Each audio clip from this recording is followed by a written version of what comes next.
2 years ago, James Charles was one of the most popular names when discussing the YouTube mainstream. He was playing Minecraft with PewDiePie, hosting his own reality TV show, all while his personal YouTube channel was clearing well over 100 million views per month. However, over the last year, things have changed significantly. He's lost over 1.5 million subscribers, equivalent to losing more than 100,000 subs per month. His average viewership per video has declined from well over 10 million to a little over 1 million, all while his Twitter hasn't seen any positive follower growth during the same time period. You might say that James Charles has become the poster child victim of internet cancellations. However, we should use the term victim lightly, as the death of his career has certainly been self-inflicted and could have easily been avoided, with his terrible management of controversy and subsequent career decline having begun back in early 2019 after James Charles would mention that he was most attracted to straight men. I want a boy who is straight.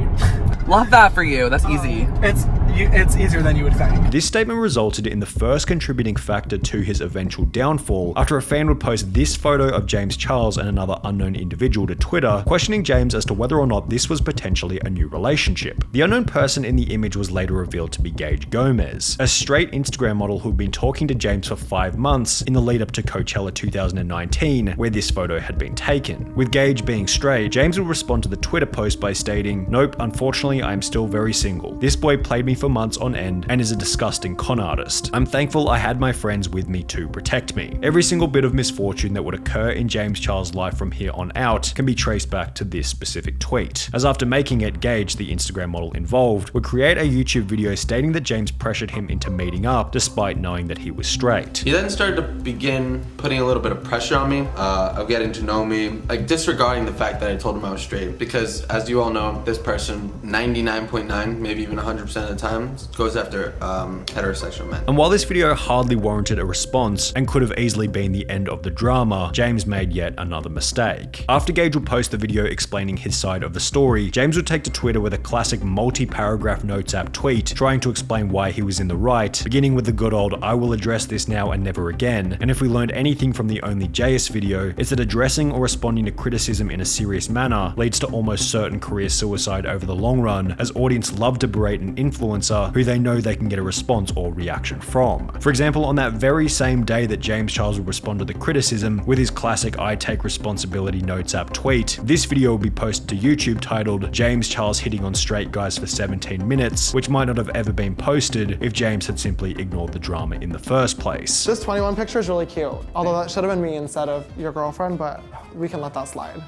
The universal reporting of the drama led to a heightened awareness about James's tendency to pressure straight men into hanging out, and subsequently others would come forward stating that they had a similar experience. This was the reason behind the infamous tardy cancellation attempt, literally only 2 weeks after the drama with Gage, which we discussed just prior. Oh my god, you tried to trick a straight man into thinking he's gay yet again. While at Tardy's birthday party, James Charles would mention that he found the waiter attractive. You were talking in detail about things you wanted to do to the waiter. And when I said, "James, he's straight," your response was, "Doesn't matter, I'm a celebrity." And as a result, James would find the waiter on Instagram before messaging him the following day. The waiter, whose real name was Sam Cook, mentioned that he was bi-curious, subsequently meeting up and making out with James Charles for about an hour. He actually invited me out to his hotel. At that time, I was bi-curious. I had never done anything with a guy before, and I was curious. I said yes. We ended up making out for around an hour. Afterwards, the two would part ways. However, a few weeks later, James would offer to fly Sam to LA, which Sam denied, as after his first experience with James, Sam had decided that he was straight. He wanted to fly me out to LA. That kind of freaked me out because at that point I was pretty sure I was straight. Resulting in James pressuring Sam further. He still went on to say he thought I was bisexual or gay and attracted to him when I had told him different. As a result of Tati publicizing the drama, in which James Charles looked like the bad guy, James lost 3.1 million subscribers over the course of a week, in the process setting the YouTube record for the most subscribers ever lost in 24 hours, 1.26 million, which he still holds to this day. However, in spite of losing 3 million subscribers, this certainly wasn't the end for James Charles. He'd gain around 2 million of them back after posting a pretty cool, calm, collected response, showing that Tati was just being an immature child who was clearly trying to drag his name down for her own personal gain. As a result, over the long run, the heat was taken off James and instead focused on Tati, giving James free exposure with fairly minimal downside. Subsequently, his average viewership would triple from 50 million per month to 150 million per month over the following year. However, there was one thing that hadn't been forgotten by his audience. James Charles still had a tendency to respond or defend himself in the face of criticism, which if anything had been amplified by his multiple responses and apologies whilst involved in the Tati Westbrook drama. Even more insidiously, the fact that James Charles had gotten off scot-free might have given him a layer of false confidence, reinforcing that a public apology was a simple ticket to get out of drama, whilst in almost any other situation, a public social media apology generally hurts the creator's reputation over the long run, as James would come to discover when the real drama would begin in early 2021. I'm not physically attracted to older guys, which sucks. Like, I would date like the absolute youngest, like 18, 19 that looks a little bit older, or like 24 that like has a young personality. To say that this clip aged like milk would be a colossal sized understatement. Mentioning on the Impulsive podcast that he was attracted to younger boys would come back to haunt James when in February 2021, a user by the name of Isaiah13 made a post on Twitter stating, "If you're gonna text someone, make sure you know their age." He added me on Insta, my Insta has my TikTok, which shows my age at James Charles, with an attached photo of his TikTok description showing that this person who James had been texting was only 16 years old. Isaiah, the individual who created this Twitter post, then took to his TikTok explaining that things got heated after James would add him on Snapchat. James Charles snapped me on Snapchat. He added me back. I've always looked up to him, so I was excited to get his message back. I'm gonna post proof of it right now. This is the notification that I got when he Snapchatted me first. And just for further proof, he deleted the chat. I don't know what he deleted, but that's me opening his Snapchat. I went into the bathroom, and I guess he saw the bathroom light, so he started making the conversation very sexual, and it made me really uncomfortable. And I'll post some of the stuff that he sent me now. You can't see it because it's blurry, because I took it on my iPad, because I don't want him to see that I screenshotted it, but I'll post it right now. He proceeded to send me explicit pictures of his body. Which was followed by Isaiah stating that James Charles had also tried to pressure him into sending inappropriate photos. So after sending me that first picture of his body, explicitly, he sent me multiple after that, and I'll post them now. I was getting really uncomfortable, so I told him my age. I told him I'm 16. Meanwhile, he's 21. He's a grown man. And then he proceeds to say, oh, but I didn't even get to see the yet, meaning my body.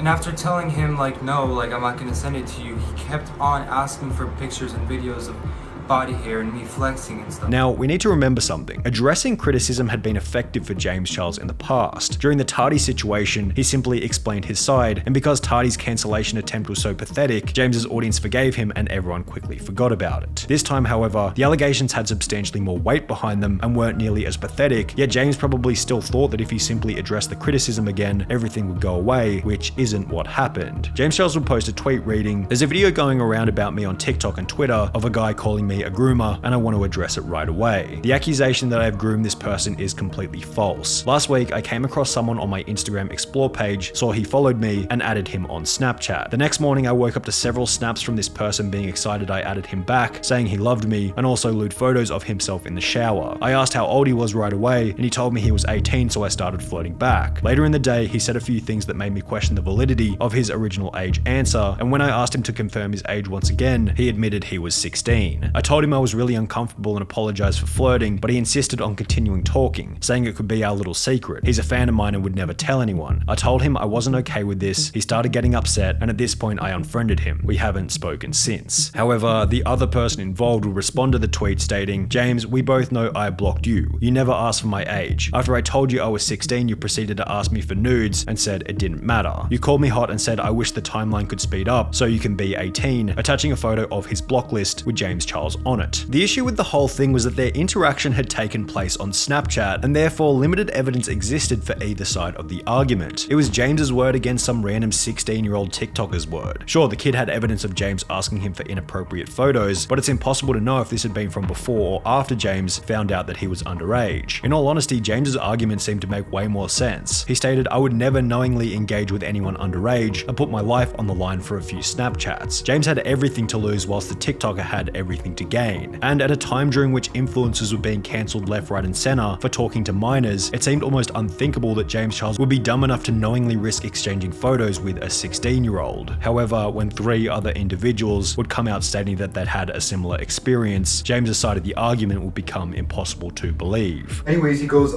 send me a shirtless picture, and I was like, okay, whatever, I don't care. So then he starts going, oh, send me pictures of your boxers, show me what you're wearing. Wait, things start to get really weird because he started asking me for pics of this thing over here. Individuals such as Ethan Klein from H3H3 Productions took to Twitter in a post reading, "Congratulations to James Charles on his Kids' Choice Award. It's great because kids have always been his choice too. P.S. Nickelodeon please keep an eye on him during the after party," while others such as Keemstar would go so far as to state that James Charles should be put in prison. I am gonna go off on James Charles today.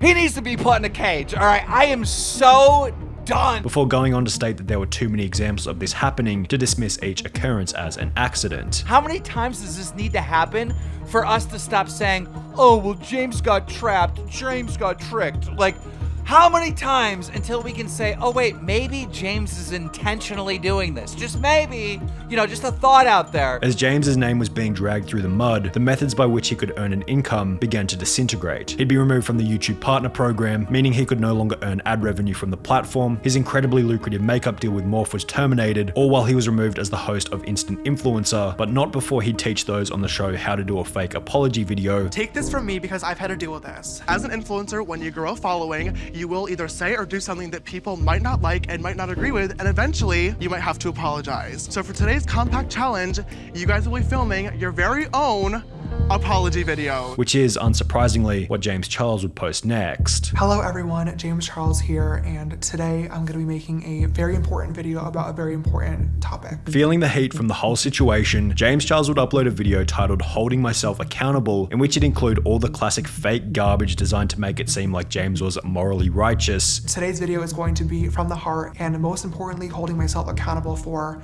my own actions. First and foremost, I need to say sorry. I fully understand my actions and how they are wrong. I think it's important that I provide a trigger warning for this video. Followed by James blaming the motive behind his actions on desperation. And I couldn't understand why relationships were the one outlier. Why were they not working? And I finally came to a conclusion. And it is ridiculously embarrassing to admit this, but I think I have to, and that is that I'm desperate. The whole apology just felt really fake. And I'm taking this very, very seriously. There was no evidence proving that he wasn't in the wrong, and it seemed as though the goal of the apology was sympathy rather than a structured dismissal of the allegations. He'd end the video by stating that he planned on taking a little bit of time off. I'm going to be taking some time away to reflect and further educate myself on these topics.